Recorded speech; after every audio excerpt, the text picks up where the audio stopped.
2026년 2월 4일 수요일 오후 비트코인이 72,945달러까지 추락했습니다. 불과 몇 시간 전만 해도 78,799달러였던 가격이 말이죠. 하루 만에 6,138달러가 증발한 겁니다. 여러분이 1억 원 투자했다면 퇴근 시간에 970만 원이 사라진 거예요. 그런데 말입니다. 지금 전 세계 기관과 국가, 기업들이 보유한 비트코인이 200조 원입니다. 여러분, 200조 원입니다. 마이크로스트래티지라는 회사는 빚까지 내서 78조 원어치를 샀습니다. 평균 매수가가 76,000달러예요. 겉으로 보기엔 화려하죠. 200조 원 규모, 78조 원 투자, 대단해 보입니다. 그런데 더 기가 막힌 사실이 있습니다. 2008년 금융위기를 정확히 예측했던 그 사람, 마이클 버리가 최근 입을 열었습니다. 역겨운 시나리오가 가시권에 들어왔다. 비트코인이 주요 지지선을 무너뜨리면서 막대한 가치 파괴가 시작될 거라는 겁니다. 하루에 970만 원씩 증발하는 게 아니에요. 7만 달러만 무너지면 6조 원이 한꺼번에 날아갑니다. 한 기업에서만 말이죠. 그럼 200조 원 전체는 어떻게 되겠습니까? 왜일까요? 단순히 비트코인 가격이 떨어지는 것뿐인데 왜 금융위기까지 온다는 걸까요?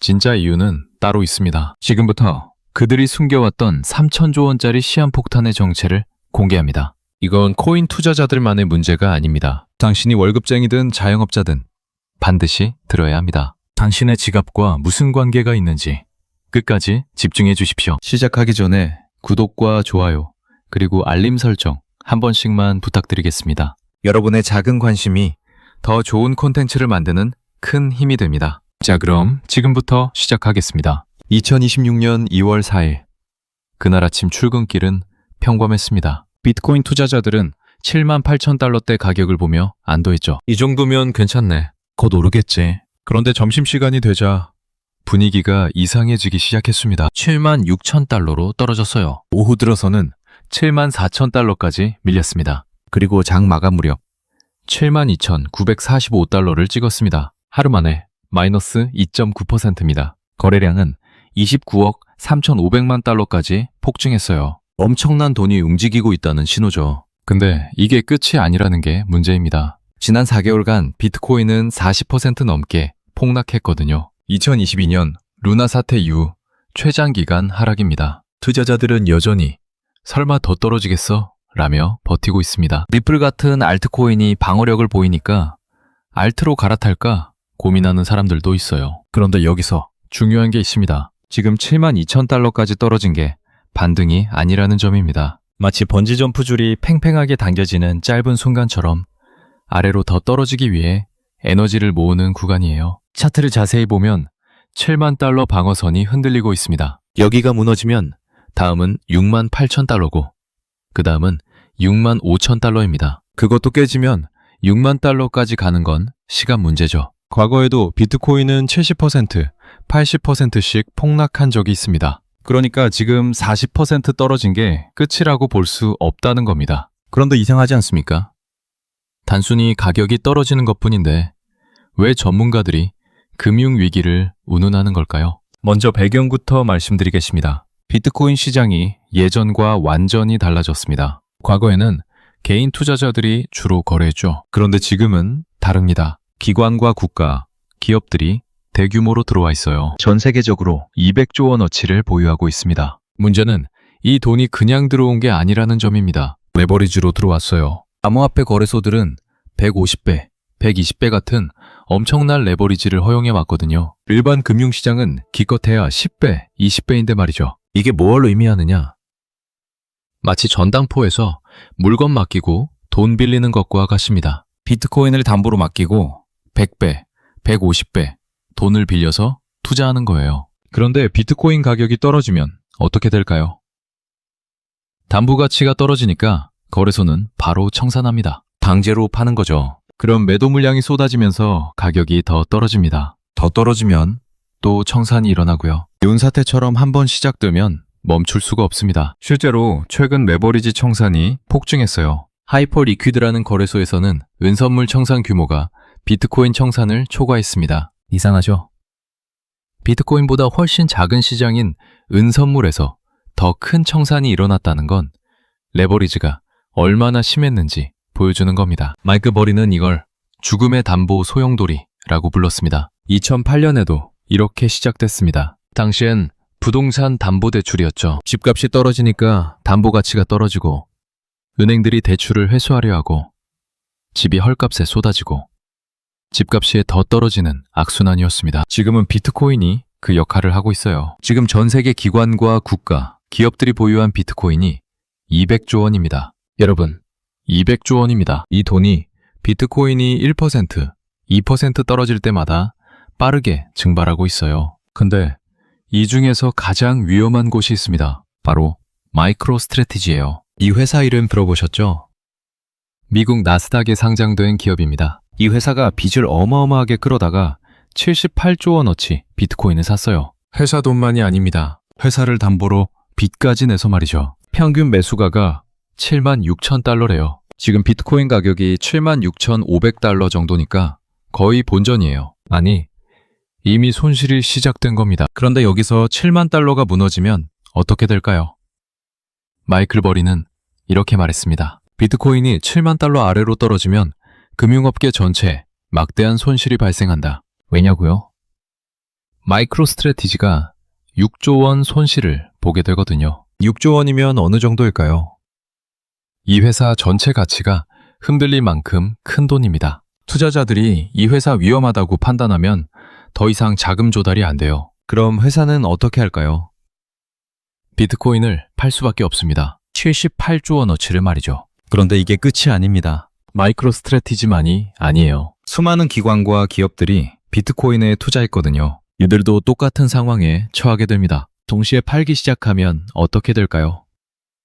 시장의 매도 물량이 폭탄처럼 쏟아지는 겁니다. 그럼 비트코인 가격은 더 폭락하겠죠. 마이클 버리는 마이크로 스트래티지를 제2의 리먼 브라더스라고 불렀습니다. 2008년 금융위기를 촉발시킨 그 리먼 브라더스 말이죠. 이번엔 마이크로 스트래티지가 그 역할을 할 수 있다는 겁니다. 마이크로 스트래티지만의 문제가 아닙니다. 전체 구조를 봐야 해요. 이들 기업과 기관들이 서로 얽혀 있거든요. 돈을 빌려주고 빌리고 하면서 말이죠. 한 곳이 무너지면 연쇄적으로 무너지는 구조입니다. 마이클 버리는 이렇게 설명했어요. 암호화폐 가격이 떨어지면 담보 가치도 떨어진다. 그럼 토큰화된 금속 자산들이 강제로 청산된다. 이것이 바로 죽음의 담보, 소용돌이다. 실제로 최근 귀금속 시장에서 이상한 일이 벌어졌습니다. 금과 은이 사상 최고치를 찍었다가 갑자기 동반 하락했어요. 왜일까요? 마이클 버리는 이렇게 분석합니다. 비트코인에 투자한 기관들이 리스크 관리 차원에서 수익이 난 금과 은 포지션을 강제로 청산했다. 최대 10억 달러. 하나로 1조 3천억 원 규모의 귀금속 포지션이 청산됐대요. 눈치채셨습니까? 비트코인 폭락이 이미 다른 시장까지 영향을 미치고 있다는 겁니다. 코인과 귀금속이 섞인 복합 금융상품들이 있거든요. 한쪽이 무너지면 다른 쪽도 같이 청산되는 구조예요. 투자자들은 이런 상품으로 레버리지를 걸었습니다. 비트코인으로도 벌고 금으로도 벌겠다는 거였죠. 근데 비트코인이 폭락하니까 담보 가치가 떨어지고 금 포지션까지 강제로 정리당한 겁니다. 이게 1조 3천억 원 규모라는 게 무섭습니다. 비트코인 시장의 문제가 금 시장으로 번진 거예요. 그럼 다른 시장은 어떻겠습니까? 주식 시장은요? 부동산은요? 은행들이 지금 이상한 움직임을 보이고 있습니다. 여기서 더 중요한 게 있습니다. 2026년 들어서 미국에서 은행이 하나 무너졌습니다. 메트로폴리탄 캐피탈뱅크예요. 규모는 3,700억 원 정도로 작습니다. 그 정도면 별거 아니네 라고 생각하실 수도 있어요. 그런데 문제는 이게 시작이라는 점입니다. JP모건 CEO는 이렇게 말했습니다. 집에서 바퀴벌레 한 마리 나왔다는 건 더 많은 바퀴벌레가 숨어 있다는 뜻이다. 은행이 무너진다는 건 정말 드문 일이거든요. 은행들은 서로 돈을 빌려주고 받습니다. 급할 때는 연준에서 급전을 당겨 쓰기도 하고요. 그런 안전장치가 다 있는데도 무너졌다는 건 심각한 신호예요. 실제로 최근 미국 은행들이 연준에서 7조 원을 급하게 당겨 썼습니다. 코로나 쇼크 이후 처음이에요. 시장에 현금이 마르기 시작했다는 신호죠. 은행들이 대출을 막고 있습니다. 기업들한테 돈을 안 빌려줘요. 그럼 기업들은 어디로 갈까요? 바로 사모대출 시장입니다. 블루아울 캐피탈 같은 곳에서 위험한 대출을 받는 거죠. 사모대출이 뭐냐면 은행 대신 펀드나 투자회사가 대출을 해주는 겁니다. 규제도 덜하고 레버리지도 높고요. 근데 위험하죠. 그래서 금리도 비쌉니다. 이 시장 규모가 얼마인지 아십니까?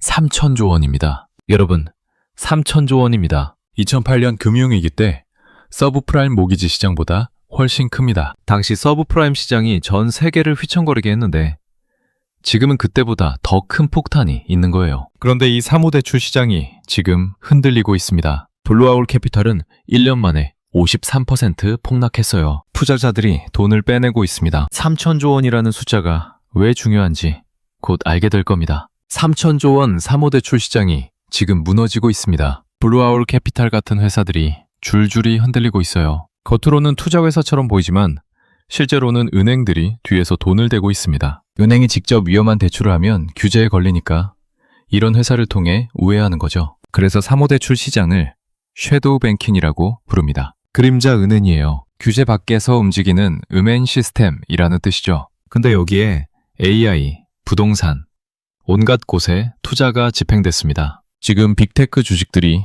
떨어지고 있죠. 부동산도 흔들리고 있고요. 이게 사모대출 시장을 직격하는 겁니다. 채권왕 빌 그로스라는 사람이 있습니다. 그가 이렇게 말했어요. 사모대출이 다음 금융위기의 진원지가 될 수 있다. 이게 바로 핵심입니다. 비트코인 폭락이 마이크로 스트래티지 같은 기업을 무너뜨리고 그 기업들이 은행과 사모대출 시장과 연결되어 있고 그게 무너지면 전체 금융 시스템이 붕괴된다는 겁니다. 연결해 볼까요? 비트코인 하락, 기업 파산, 사모대출 부실, 은행 도산. 이게 하나로 이어져 있어요. 2008년 서브프라임 모기지 사태와 똑같은 구조입니다. 당시에도 부동산 대출이 증권화되어 금융 시스템 전체로 퍼져나갔죠. 지금은 비트코인과 사모대출이 그 역할을 하고 있습니다. 실제로 블룸버그는 3천조 원 사모대출 시장이 제2의 서브프라임이 될 수 있다고 보도했어요. 투자자들이 수조 원씩 돈을 빼내고 있습니다. 준 뱅크런이 시작된 거죠. 2008년 리먼 브라더스 무너지기 직전에도 이런 일이 있었습니다. 투자자들이 먼저 눈치채고 돈을 빼기 시작하는 거예요. 더 무서운 건 지금부터입니다. 마이클 버리는 최악의 시나리오를 단계별로 제시했습니다. 첫 번째 단계, 비트코인 7만 달러 붕괴입니다. 지금에서 7%만 더 떨어지면 됩니다. 그럼 마이크로 스트래티지가 6조 원 손실을 보고 자금 조달이 막힙니다. 두 번째 단계, 6만 달러까지 하락입니다. 지금에서 20% 더 떨어지는 거예요. 불가능한 시나리오가 아닙니다. 이미 4개월간 40% 떨어졌는데 20% 더 떨어지는 게 뭐가 이상하겠습니까? 6만 달러가 무너지면 마이크로 스트래티지는 상장 폐지 위기에 몰립니다. 다른 비트코인 투자 기업들도 줄도산하고요. 그들이 보유한 비트코인이 시장에 쏟아지면서 추가 폭락이 일어나는 거죠. 세 번째 단계, 5만 달러까지 하락입니다. 지금에서 35% 추가 하락이에요. 이렇게 되면 채굴 업체들이 줄파산합니다. 비트코인 채굴 비용이 5만 달러 근처거든요. 그 아래로 떨어지면 채굴해봤자 손해예요. 전기세도 못 건지는 겁니다. 업체들이 보유하고 있던 비트코인을 생존을 위해 던지기 시작합니다. 마이크 버리는 토큰화된 금속 선물 시장이 매수자가 전무한 블랙홀로 빨려 들어갈 것이라고 경고했습니다. 더 무서운 건 뭔지 아세요? 이게 비트코인만의 문제로 끝나지 않는다는 겁니다. 은행들이 연쇄 보산하기 시작해요. 왜냐고요? 은행들이 사모대출 시장에 돈을 댔거든요. 사모대출이 무너지면 은행도 같이 무너집니다. 2008년에도 똑같은 일이 일어났죠. 리먼 브라더스가 무너지니까 다른 은행들도 줄줄이 위기에 몰렸어요. 정부가 개입해서 구제금융을 했지만 경기 침체는 막을 수 없었습니다. 이제 가장 중요한 이야기입니다. 연결해 볼까요? 비트코인 7만 달러 붕괴, 마이크로 스트래티지 등 기업 파산 위기, 200조 원 규모 비트코인 투매, 추가 폭락, 6만 달러, 5만 달러까지 하락, 채굴업체 줄도산, 사모대출 시장 붕괴, 은행들 연쇄도산, 금융위기. 답은 바로 이겁니다. 비트코인 폭락은 단순한 코인 시장 문제가 아닙니다. 3천조 원 사모대출 시장과 연결된 시한폭탄입니다. 그리고 그 시한폭탄이 터지면 2008년 금융위기보다 더 큰 재앙이 올 수 있습니다. 왜 더 크냐고요?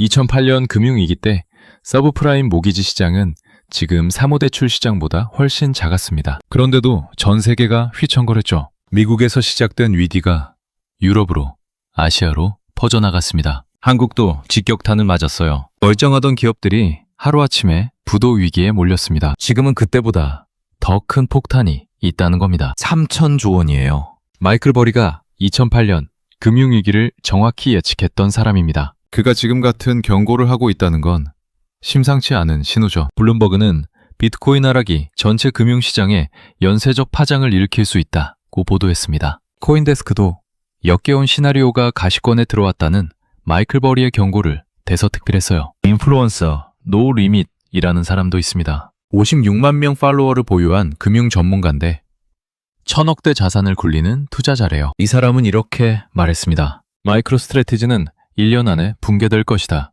2020년 코로나 쇼크를 예측했던 사람입니다. 전문가들이 한 목소리로 경고하고 있어요. 그럼 도대체 왜 이렇게 된 걸까요? 도미노 효과를 정확히 이해해야 합니다. 첫 번째 도미노는 레버리지입니다. 암호화폐 시장의 과도한 레버리지가 청산 폭포를 만들었어요. 150배, 120배씩 레버리지를 걸었으니 1%만 떨어져도 청산됩니다. 두 번째 도미노는 기관 투자입니다. 마이크로 스트래티지처럼 빚내서 비트코인 산 기업들이 물려 있습니다. 200조 원 규모예요. 세 번째 도미노는 사모대출입니다. 이 기업들과 은행들이 사모대출 시장으로 연결되어 있어요. 3,000조 원 규모죠. 네 번째 도미노는 은행 시스템입니다. 사모대출 시장이 무너지면 은행들도 같이 무너집니다. 섀도우 뱅킹이라고 했죠. 그림자가 본체와 연결되어 있듯이 사모대출과 은행은 떼려야 뗄 수 없는 관계예요. 다섯 번째 도미노는 실물 경제입니다.